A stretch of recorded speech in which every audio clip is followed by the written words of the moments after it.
Hey guys, Big Boy here. I know it's been a while since I did a video, but I want to share my experience that I had, my Turo experience. I actually rent a few cars of mine on Turo.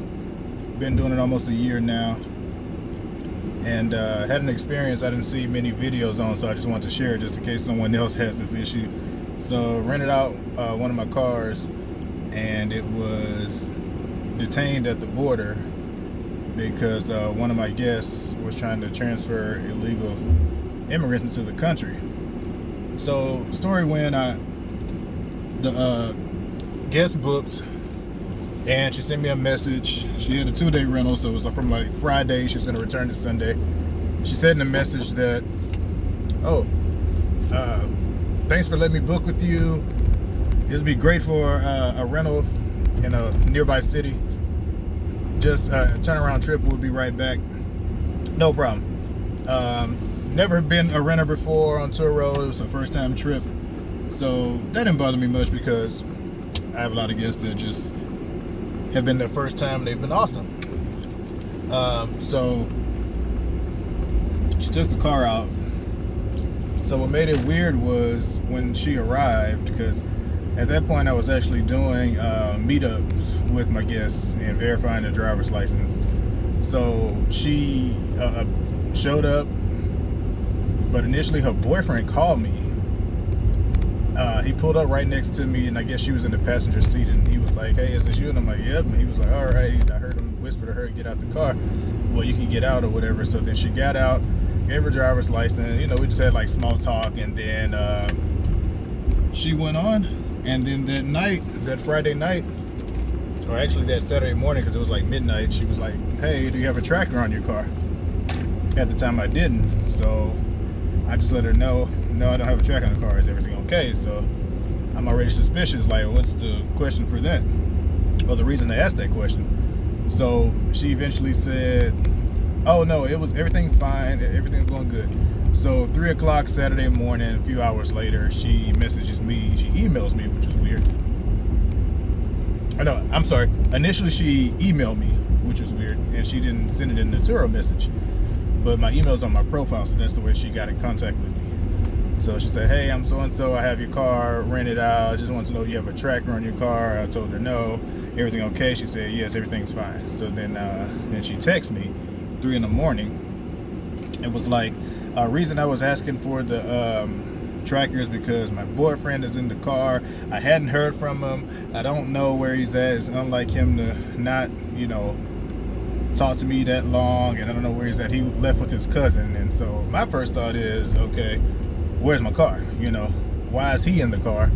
And you rented the car. You're the renter. He was nowhere on the trip. He was not an approved driver anywhere. So of course in Turo, it's supposed to be the contract between you and the guest. So, I do the empathy thing first thing. Oh, hope everything's okay. Just let me know when you find out where he's at. So her thing was, she was worried, like, where's her boyfriend? My thing was, where's my damn car? So she said she was going to file a police report. And I wanted her to file a police report for the missing vehicle, but she was doing it on the missing person. So eventually later that morning, she called me like 6 that morning. She's like, "Hey," by then I'd already contacted Turo, let them know the situation. So the trip wasn't officially over yet, but I would just let them know that, hey, the guest gave the car to her boyfriend. Her boyfriend's somehow missing, and the car is nowhere in sight, so no one knows where it's at. So she messaged me in the morning. Oh, and she actually called me by then. She's like, "I don't have good news. We figured out he's been detained at the border," and it was in Carrizo Springs, which is not far from San Antonio. I'm actually in Texas, so she said he's been detained there, and I'm worried because he's a felon, and he was with his cousin, but they let his cousin go, and I just don't know what happened, what went wrong. And I was like, "Well, this is the reason you don't rent out cars for other people." And I said, "So it's going to be your responsibility to get things done. So you need to make sure you report that to Turo." So all in all, I think that was probably my last conversation with her. She sent me like the police report that she did for the missing person, but that was about it. So that was April 1st. I get in contact with Turo. They make the whole trust and safety claim. She gets in contact with me. So when she found out where exactly he was detained at. So I called them, since that was a Saturday, I called them that Monday, so on a business day. They let me know they do have the car. It was taken over the weekend and it's gonna be a while. The border rep told me it would take 3 to 4 months to possibly get my car back, because it's a slow process. They drag their feet. There's no urgency at all. And he also told me that since it's Turo, it's not like a big named rental company like a Hertz or Enterprise, so there's no rush on it.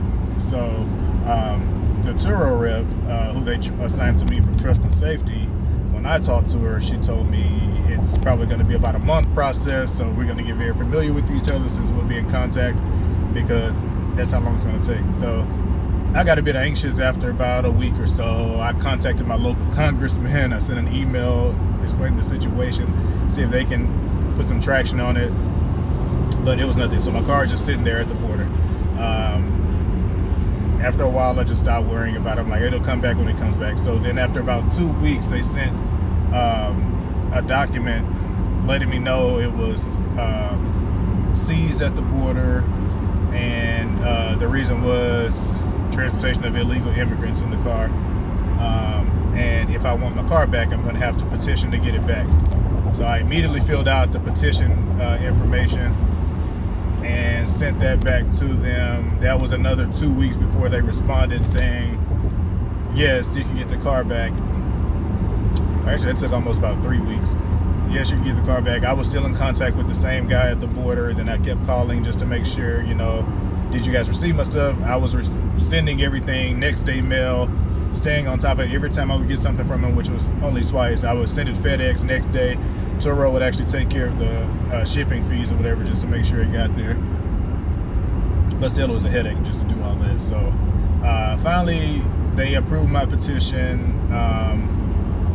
I had to get another document notarized. First, the petition had to be notarized, and I had to get another document notarized to let whoever they assigned as the tow company to pick it up from the border.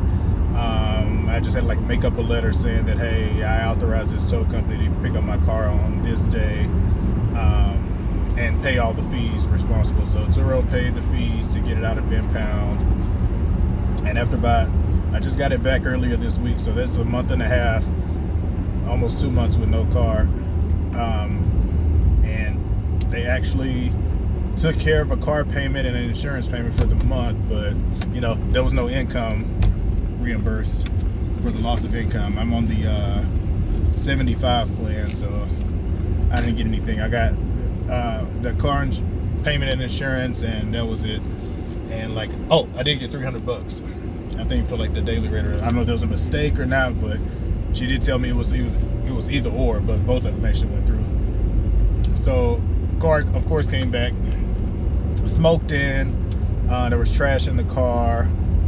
There was damage to my buttons on my side or whatever, my window buttons or whatever, but I don't know if that was the actual gas. I assume it was, and then I guess the border patrol to look in the car and search for, I guess, drugs.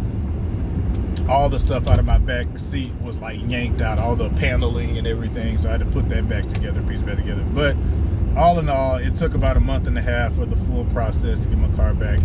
I was leery at first when the border guy said it may take 3 to 4 months, but got my car back. So that's my story. So I would only say, from here on out, lessons learned. You can't, if you're putting your car on Turo, don't be,